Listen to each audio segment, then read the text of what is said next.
But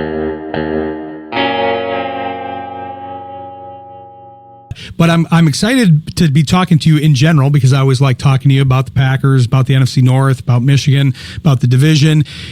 But obviously this is timely because you guys are the hot team right now. So I'm trying to think of what I want to start with. I think I'm going to start with the Packers because everybody will be wanting to know your take on the Parsons trade. I've read some of your writing on it, and obviously there's few bad things to say about it. I guess you could talk about the price or the price of the contract, price of what they're giving away. But it has flipped the odds in the NFC North officially, and now the Packers are favored to win this division. So you have to be riding high here coming into the season.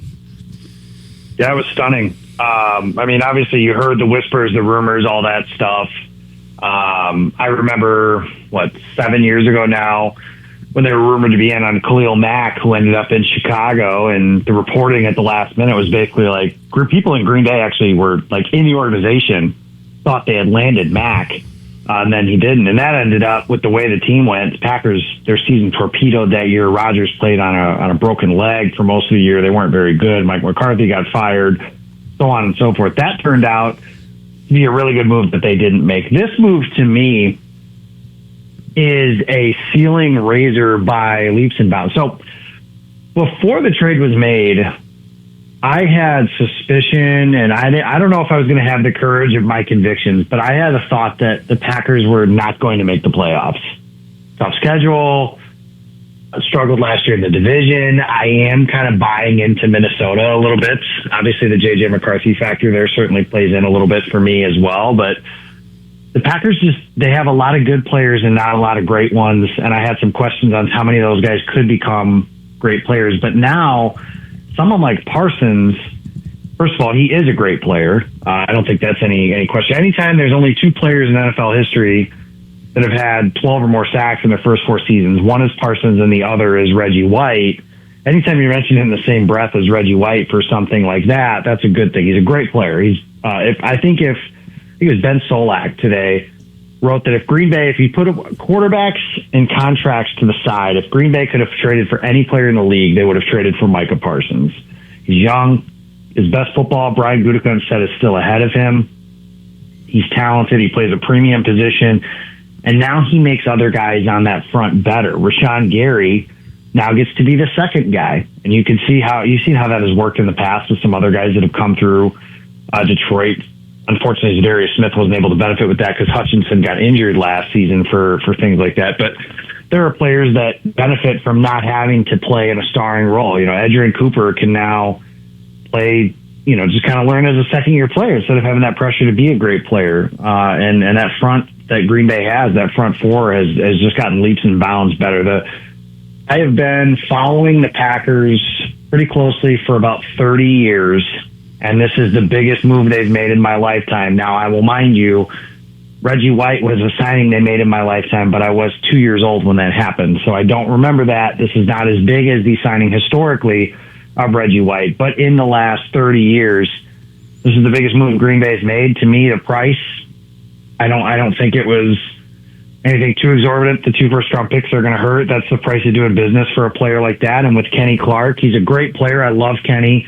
I have nothing bad to say about him, but he was a player who was coming off a down season, an older player, and I don't think he was going to be in Green Bay next year anyways due to cap numbers, age, everything like that. So what they were able to do was move off of a guy they were going to move off of anyway, and by result, they do it a year earlier, but they get Micah Parsons in return. So I think this is a move that if you had told any team that, hey, we're going to take a older defensive player who makes a decent amount of money, still a good player, still important to your team, and 2 first-round picks, but in return, you're going to get Micah Parsons, 31 other teams would have signed up for that.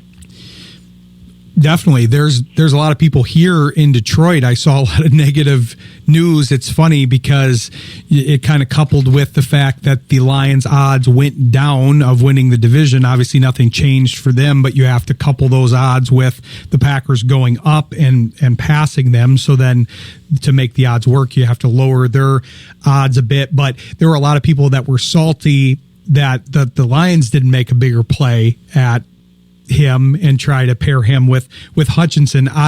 This is going to sound like loser's lament kind of thing, but I wasn't really in favor of that for the Lions. I think it's a great move for the Packers. I think it makes complete sense. I think pairing him with Hutchinson isn't necessary and creates some major cap issues that would have followed them for a long time. They wouldn't have been able to resign a lot of their core, so I don't think that would have worked. But with the Packers, I do think it's a great move. I do want to focus on something you said earlier, because I like how cordial these conversations are, and I do think this is going to be a very strong division this year. All these teams are very good. I'm with you on the Vikings as well. The Bears, will have to see how the new pairing of the former Lions offensive coordinator goes, and with Caleb Williams, but they've upgraded their roster. They could be interesting, but they're in a very tough division. The division as a whole has a tough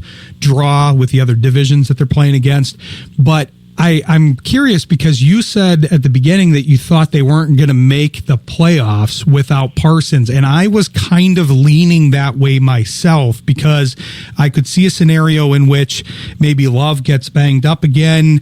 There's maybe some questions on the interior, but I'm curious what the factors were that you saw that you said, hey, this is my team, I cover them, I know them very well, but I'm not confident they're going to make the playoffs this year, even though they have been consistently, even before the Parsons trade, ranked above the Lions in power rankings, and I think the general public is high on them, but my view was a little tempered on them as well.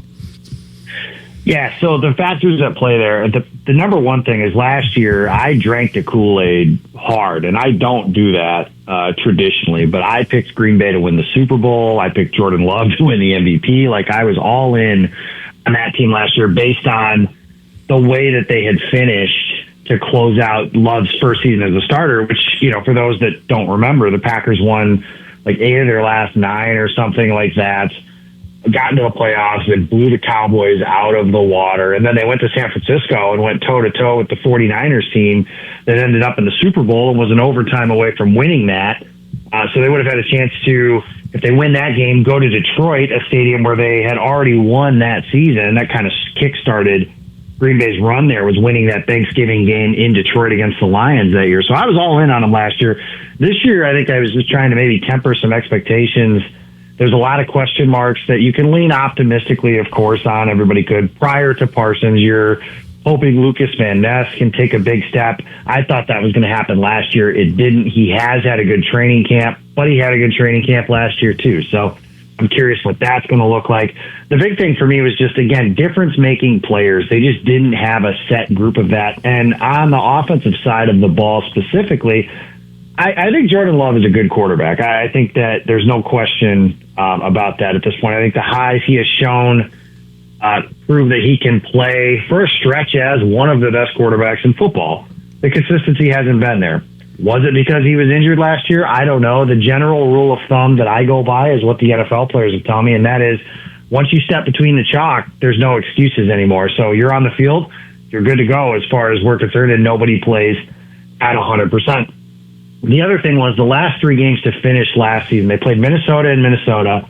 They played Chicago at home, which was like a weird de facto preseason game because the only thing Green Bay could really do is improve their seeding, which turns out maybe they should have cared more about that because they ended up in Philadelphia where they kind of got bullied a little bit. And then obviously the Philadelphia game, their passing offense was putrid to finish last season. Now, obviously they added Matthew Golden, first round of the draft. He has looked the part since the day he stepped into camp. But can you rely on a rookie to be a focal point of your passing game? I don't know. The other receivers last year, again, if you and I were having this conversation a year ago, we're talking about these 4 guys that they have, and all 4 of them could lead the team in receiving on a given week. Well, Wicks has missed most of camp with a calf injury. Jason Wilde reported Jaden Reed has a Jones fracture, which could be a months-long injury. He's playing through it currently. How long is that going to last? I don't know. Romeo Doubs had some concussion issues a year ago, and Christian Watson, unfortunately, tore his ACL in that Chicago game I was just talking about.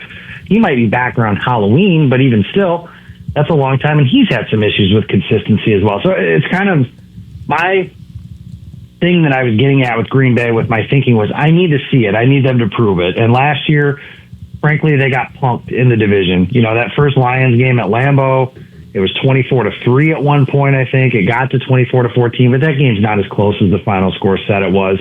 The only game that Green Bay had in division against the better team, so Chicago, I'm not including in this when I say this, but Chicago 1-1, and they blocked a field goal at time expired to win the one game they did. Minnesota was up by 3 scores against them both times that they played them. Philadelphia, that playoff game never felt like it was out of the Eagles' control or anything like that. So, Green Bay, they've got some stuff to prove. It's not like it was for so long where I remember giving a stat prior to 2020, I think, or 2015. I remember that was when the Lions broke that big streak that they never won at Lambeau Field. I believe that it was true at the time that they had won one time at Lambeau in my lifetime prior to 2015.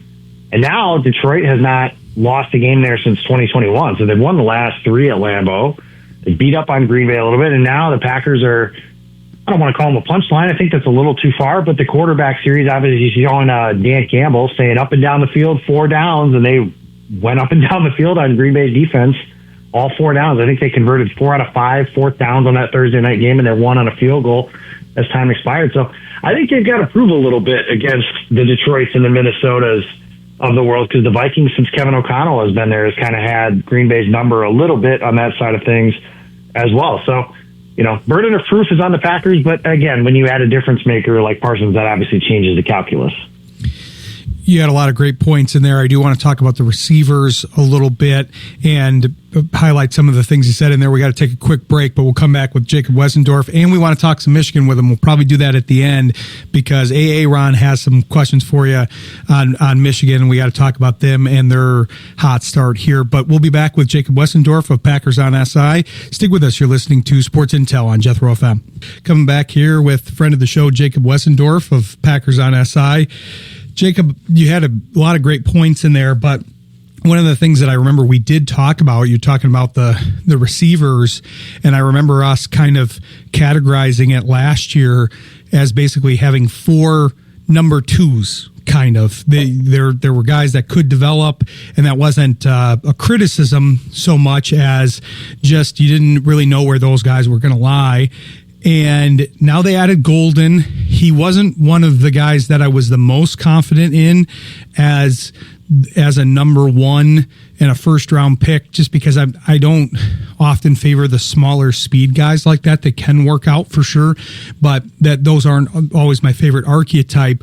But it sounds like he's hit the ground running, and if you add a number 1 to go with all of those other guys, especially with some of the injury issues, you're kind of molding that unit into a real weapon, especially partnering with the tight ends and then the run game. Yeah, so I said during the summer when anybody would ask me about some stuff like this is that Golden has an opportunity in front of him if he can learn the playbook, know what he's doing immediately, because none of those guys that you mentioned, the guys that were the holdovers, had established themselves as surefire, I need to be on the field starters. Reed and Wicks both had down years last year, especially catching the football. Romeo Dobbs had some concussion issues. He got suspended last year, and he's kind of a limited ceiling type of player anyways, and Watson is injured, so that's unfortunate. From that standpoint, and Golden, like you said, came in, he hit the ground running. Preseason's preseason, so that is what it is, but he beat Sauce Gardner in his first preseason game. That's his first NFL game. That was obviously not regular season stuff, but that's not a bad notch on your belt. So to start the first time you step on the field, had a nice 40-yard catch in the preseason finale. Didn't play in the second game, which tells me that they're really relying on him to be one of their impact players, one of their starters. And I think he benefited from Wicks and Reed missing some of camp, and Watson obviously not participating either. But I think he would have taken this job and kind of run with it anyways. Like I said, they have been incredibly high on him since the night he was drafted. The smile on Matt LaFleur's face at the podium is something I will not forget for a while, especially if Golden turns out to be a star. The size concern is fair. They tell me he weighs 190 pounds. I'm not so sure.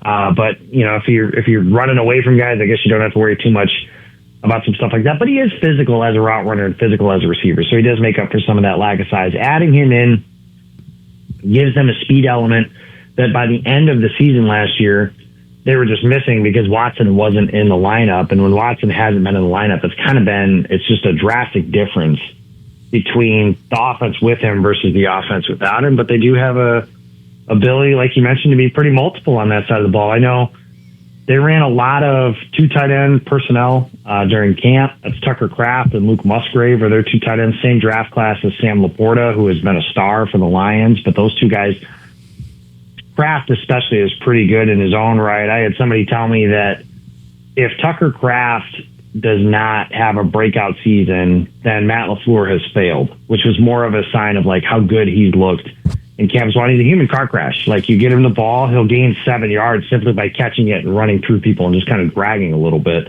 He is really good with the ball in his hands. He's a really tough runner. The Packers used him last year as a short yardage quarterback sneak kind of stuff because he played quarterback in high school, so he's used to taking those snaps. But I mean, Green Bay's offense, there's plenty of things that you could say of like what could be. They just need to grow into what is, and they did miss a lot of time during camp. Love had surgery during camp. Those receivers I mentioned have been injured in and out of the lineup, so there might be some clunky moments here, especially Green Bay has 2 games in the first 5 days against Detroit and then Washington. So it's going to be no slow starts for Green Bay, no easing into the season.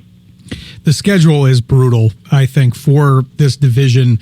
One of the guests I had on last week was coming on from an analytics standpoint, and he was talking about how basically there's one team, and this was before the Parsons trade, so it's probably changed a little bit, but aggregating the sports books, there was one team that was favored to go over 10 wins in this division, and it was the Lions.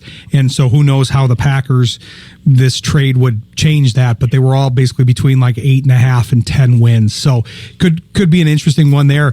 I want to make sure we'll get your predictions here for the game on your way out, but I want to make sure to ask you about Michigan, because you do cover Michigan or are a fan of Michigan. They were off to a good start, and so I'm curious of what you think they're going to do here for the season. Yeah, excited to watch Bryce Underwood. That was must-see television. It was incredible, the night and day difference between Underwood and any of the guys that they had. With all due respect to those guys, Davis Warren's a Michigan legend forever and ever for going into Columbus and beating Ohio State, but that was a struggle, to say the very least, at the quarterback position last year. But Saturday's game, I think you saw that Justice Haynes is a heck of an addition to that running back room. He's probably more dynamic than the guys they had there last year, with Khalil Mullings kind of taking that running back 1 job by the point of the season, and Edwards becoming more of a secondary type of player. I wouldn't say my expectations are like through the roof. I don't expect them to compete for a national title. I think doing that with a true freshman quarterback is setting you up for disappointment. I am very intrigued to see how they do this weekend in Norman against the Oklahoma Sooners. I think that'll be a big one. The other thing about the Big Ten is there's some teams in there this year that you would normally chalk up as like, I don't want to say easy wins, but games like that they should win. Like Nebraska, for example, has been a game that Michigan should win that game. But Nebraska, I think, is going to be pretty good. Illinois returns the most starters in the conference. Michigan doesn't play them, but I think that could be something that's a team that if they're playing for the Big Ten championship, I'm not surprised if that's the way that turns out with that team. But, with Michigan's overall schedule and everything like that, I don't think a run to the playoff is out of the question. Can they get to 10-2? As long as those 2 losses aren't to, teams that are not good, they will reward you. The committee will. If, say, they lost to Ohio State and Oregon or something to that effect, then you probably get the benefit of the doubt for getting one of those later seeds. And if you're in the playoff, that's a good thing. And this team, the positives moving forward is this is a younger team. Underwood obviously is a true freshman, so he'll be here for 3 years unless something goes awry in the next couple of years. But you imagine he'll be here for 3 years before being off to the NFL. Davion Hyder, the defensive ends that they picked up, I think that they could produce like 4 or 5 pros on that side of things. So I'm excited for them. It's been a fun off season. I have enjoyed the tears of the hammer that was never coming and did not come. So maybe they'll just have to suck it up and actually beat Michigan in order to stop crying about it or something. I don't know, but it's been fun to follow. I'm excited the season's here. I'm excited for Saturday night. we'll follow up with you after the game about that too. So we'll cover that a little bit. But I think Aaron has a question for you on Michigan too before we get your predictions here. Actually, I got two questions for you. First one, thoughts on Chip Lindsey as the OC, and then do you think that Michigan will beat Oklahoma? Yeah, so number one with Lindsey, I was almost stunned to see like the first play of the game, and then they're right back on the ball. Just kind of that exotic smash mouth, if you will. We've heard some of those phrases, and it gives you a little bit of the scaries where you talk about like speed and space and some of the stuff they tried to do with Josh Gaddis once upon a time, and it just didn't work. But this is a team that I think, with Sharon was a former offensive lineman, so they're never going to lose that identity of that tough, physical football team. So I'm not too concerned about that. Chip Lindsey, obviously Coach Drake May, I think that'll be big for Bryce's development here in the next couple of years as well. And it was nice to see, they let him play a little bit. Like the key play for me was right before halftime or something to that. It's 3rd and 14 and he throws a strike to Goodwin. And they could have easily, I was like, this is a draw, a screen, something easy. And it would have been predictable and forgivable because it is a freshman playing his first ever game and all that good. And you are playing New Mexico, so you, in theory, think you can play defense and it'll just be fine. But they let him throw, they let him play. I'm excited for that. I do think they beat Oklahoma on Saturday. I think that'll be a defensive kind of a slugfest type of thing. Just because I think Brent Venables has a lot of stuff he could throw at Underwood, so hopefully Lindsey's on his A game for stuff like that. The Jayshon Barham suspension I still can't believe that got upheld, but it did. Barham being suspended for the first half, that could be a big deal, but I do think Michigan has enough on defense to slow Oklahoma down enough to keep them in the game. And then at the end of the game, you got the ball and the chance, maybe Underwood gets a chance to try to lead a game-winning drive or something like that. And if Michigan's got a chance to kick a game-winning field goal, there aren't many guys that I feel better about than Dominic Zavada. That should be an interesting game. We'll keep an eye on that. Well, how about you give us a prediction for that game, I guess, a score prediction, and then one for the Packers-Lions game here. Yeah, so I'll go 23-20 for Michigan over Oklahoma. And then Packers-Lions, that game to me is so interesting, especially now with, so Parsons is new. He'll come in. He hasn't practiced all offseason. He's dealing with a back injury that I think is still mostly healed with big bags of cash, but maybe there's a little something there. I don't know. I saw the reports today. I don't know how much I buy them, but whatever. We'll see how that goes. Even if he does play, or even when he does play, he's going to play a limited amount of snaps just because he hasn't practiced. It's not like they can just send him out there for a full workload in the first game. In Detroit, I believe that the loss of Ben Johnson and Aaron Glenn is big. I also think it's being oversold. Dan Campbell is not just some bumbling buffoon. I think he's a really good coach. And I think this Lions team has taken on, they had his personality. They didn't have Aaron Glenn's or Ben Johnson's personality. Those guys are great. They got head coaching jobs, obviously. The loss of Frank Ragnow as well could be a big one for this game just because of Jeff Hafley, the defensive coordinator for Green Bay, his ability to do some simulated pressures. Green Bay's linebacking core, if and when Parsons is on the field, has Quay Walker, who's been a pretty good blitzer in his young career, and then Edgerrin Cooper was a really good blitzer last year. So they're going to make the replacement for Ragnow kind of think a little bit. We'll see if Jared Goff's able to do that. I think this is a game that goes right down to the wire as well. For now, like I mentioned at the front, like I told you guys before, Detroit's proven stuff to me. They've won games like this, especially in the regular season. In the postseason, there's some questions there still to answer, especially with the way last year kind of flamed out. But they get Hutchinson back. They get Aleem McNeil at some point as well. That's something that's going to help them throughout the course of this year. I think this is another game, again, close. Again, Jake Bates field goal at the buzzer, and we'll go 31-28 Lions for an opening weekend win at Lambeau.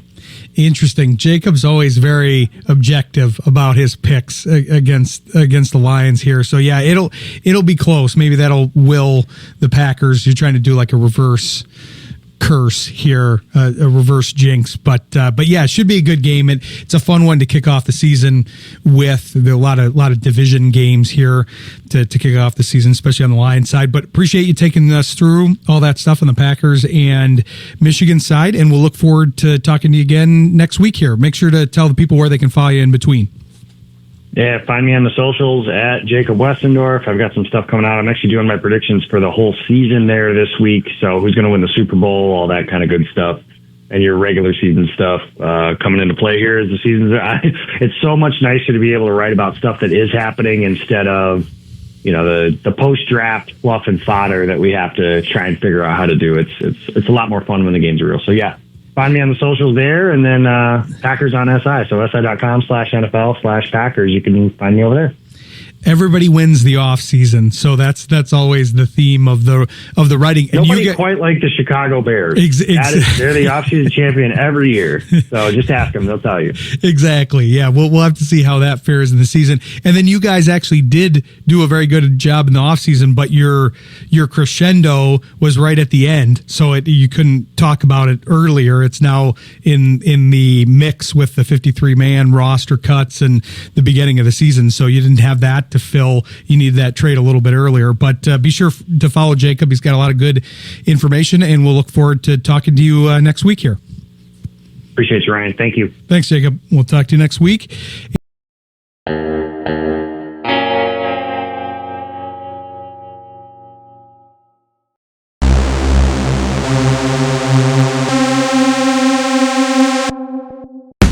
Sports Intel with Ryan Walsh is brought to you by Mary Freebed, Collectible Insurance Services, West Michigan Eye Care Associates, Eric Hall, DDS, Calder Financial Group, Grand Management, Rydan Investments, JH Realty Partners, and Encore Business Group. Sports Intel with Ryan Walsh airs live Monday nights, 7 p.m. Eastern on Jethro.fm. Stay informed and stay vigilant.